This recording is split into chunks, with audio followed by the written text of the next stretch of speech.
Mas hoje a gente tem a sorte, na verdade, de começar o programa com um sócio nosso, com admira muito, um cara que ele passou praticamente a vida toda dele fazendo o que a gente está falando aqui hoje, que é a construção original, conteúdo que engaja, conteúdo que para de interromper e começa a entreter.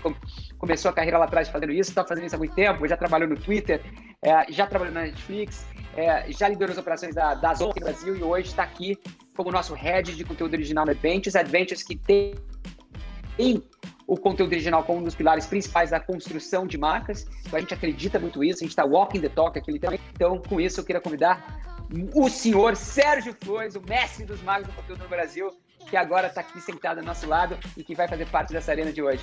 Seja bem-vindo, Sérgio. Cadê você?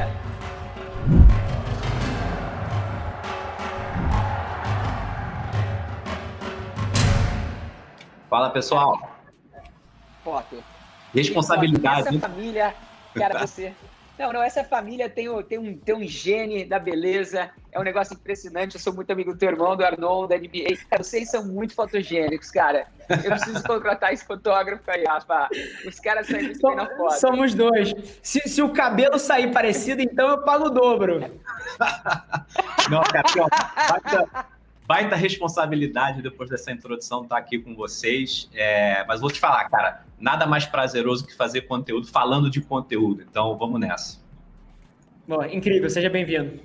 Começa com uma dica aí, Sérgio. O que as marcas têm que fazer em 2021 para engajar, para entreter e parar de interromper? Cara, acho que em primeiro lugar, a busca por atenção, né?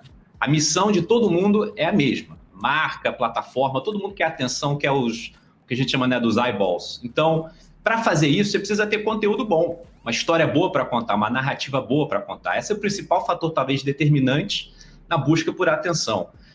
As marcas hoje no Brasil, principalmente, têm, na minha visão, uma oportunidade enorme, porque quando a gente fala de conteúdo, né, quando você pensa em plataformas que distribuem esse conteúdo, as plataformas OTT principalmente, nunca tiveram tão abertas para esse tipo de oportunidade com marcas, né? Quando eu estava na Netflix, por exemplo, era quase que um assunto, não era nem proibido, mas ninguém falava disso, né? Quando uma produtora chegava com oportunidade para ir atrás de branded content, existia talvez uma visão ali muito pura na época, que era, se eu tenho alguma marca envolvida no meu conteúdo perde valor, né?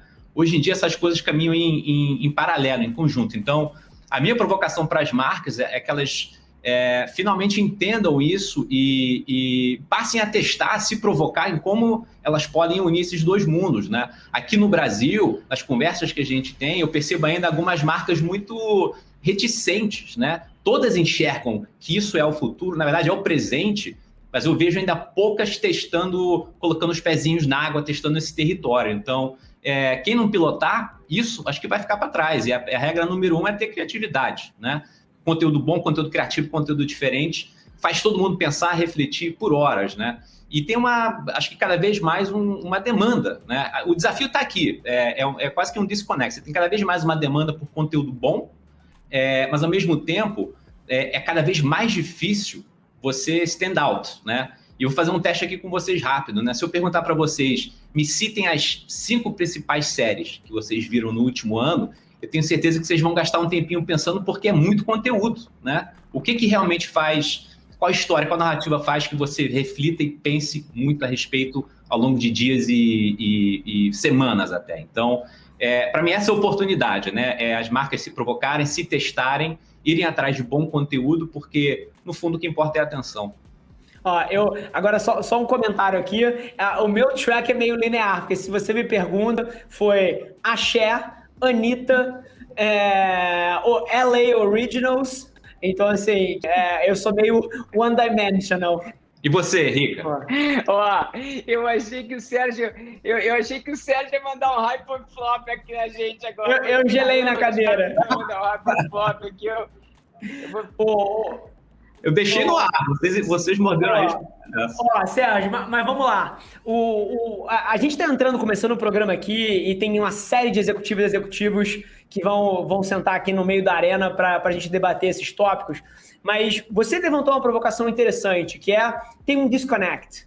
claramente o consumidor vê valor e o conteúdo é relevante, claramente existe uma oportunidade para uma marca que vai assistir o Arena hoje e vai falar assim, tá, agora é hora de eu fazer alguma coisa. Como é que ela pode tomar os primeiros passos para partner up com um broadcaster, com uma plataforma? Como é que ela começa nesse processo? Você já disse que criativo é variável do sucesso, que o conteúdo bom é o que faz vencer, mas como ela dá os primeiros passos se ela quiser tomar uma decisão? Cara, eu acho que a provocação começa por qual caminho seguir. O que eu quero dizer com isso? No Brasil, e aí eu tô falando de conteúdo de uma forma muito abrangente, tá? Principalmente o conteúdo serializado, né? Se eu provoco vocês a pensar que conteúdo vocês estão acostumados a ver no Brasil, né, historicamente sendo produzido, eu acho que as marcas têm uma oportunidade de ir pela contramão, né? Quase que uma cabeça de contraprogramação. Então, para mim, quando a gente pensa em conteúdo, que tipo de conteúdo o Brasil exporta, né? Normalmente são conteúdos muito calcados na nossa realidade social, que é uma história sempre muito dura, difícil.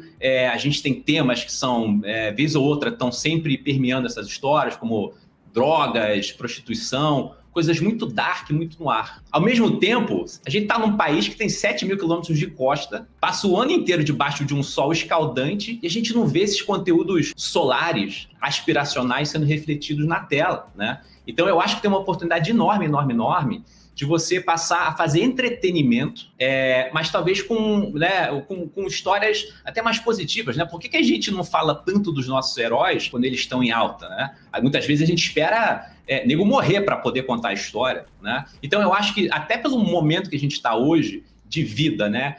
Tentando sair de uma pandemia, começando a enxergar a luz no fim do túnel, tem histórias tão positivas, cara, de brasileiros inspiradores, vencedores, que a gente, por uma razão ou por outra, não conta. Então, as marcas, para mim, têm um papel super importante a ser cumprido nesse sentido, que é se apropriar um pouco disso. As pessoas querem ser entretidas e, cara, elas não querem ser só,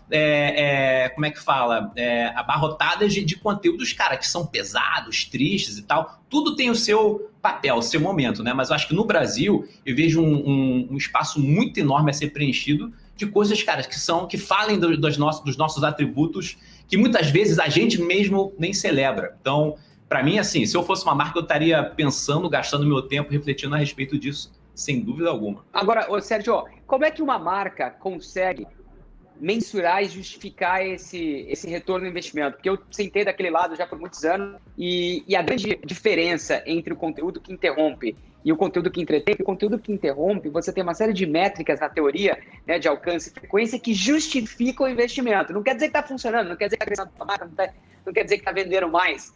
Mas o fato é que você consegue provar o valor investido. O que você poderia dar de dica para quem está com a caneta na mão, assinando esse cheque, ou para quem está tentando tomar essa decisão e fazer essa virada, né? Parar de interromper e começar a entreter com relação ao retorno do investimento? Como que uma marca pode medir isso? Quais são as métricas e como que as pessoas podem convencer a organização ou a empresa ou a marca que elas defendem para fazer esse shift de estratégia? Cara, acho que tudo passa pela jornada do teu consumidor, né? Onde que esse cara tá? Onde que essa pessoa tá gastando tempo? O que eles estão consumindo?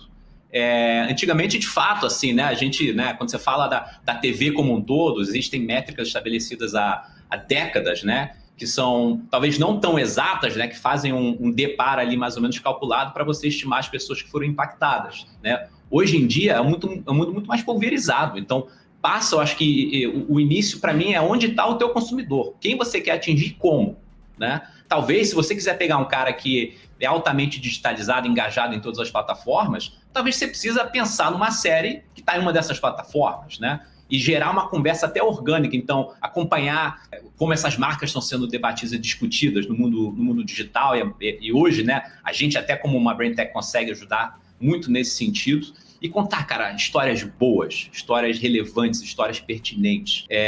Então, a minha provocação é um pouco por aí. Eu entender um pouco o hábito de consumo do teu consumidor final e a jornada que ele passa. Vou te dar um exemplo.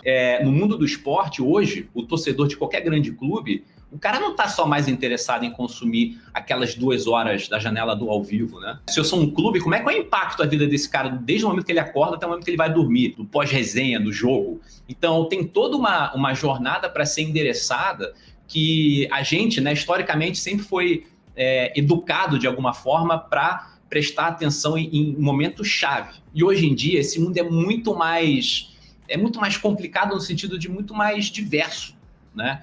Então, não sei se eu respondi muito bem a tua pergunta, mas realmente eu acredito um pouco nisso. Às vezes, a pergunta, talvez inicial, ela deveria ser o fim, no sentido de qual a jornada, né? Onde que esse cara inicia o dia dele, onde que ele termina e como que eu, marca, posso me apropriar um pouco do tempo dessa pessoa e impactá-la no momento que ela está mais suscetível, talvez, para ser impactada, ou em que conteúdo que ela busca. Na tua opinião, quantos % do orçamento de uma marca deveria colocar em conteúdo original se ela quer começar e quanto deveria ser o equilíbrio entre conteúdo original e conteúdo tradicionalmente comercial? Cara, assim, difícil falar um percentual específico, mas certamente é um percentual que cresce 2 dígitos ano a ano, né? Acho que depende do que a marca faz. Se você é uma marca grande e não está presente em conteúdo, eu acho uma loucura. Marcas que têm grandes ativos, né? Numa época olímpica, né? Dias de ver competições importantes. Então, se você tem um atleta que está nas Olimpíadas,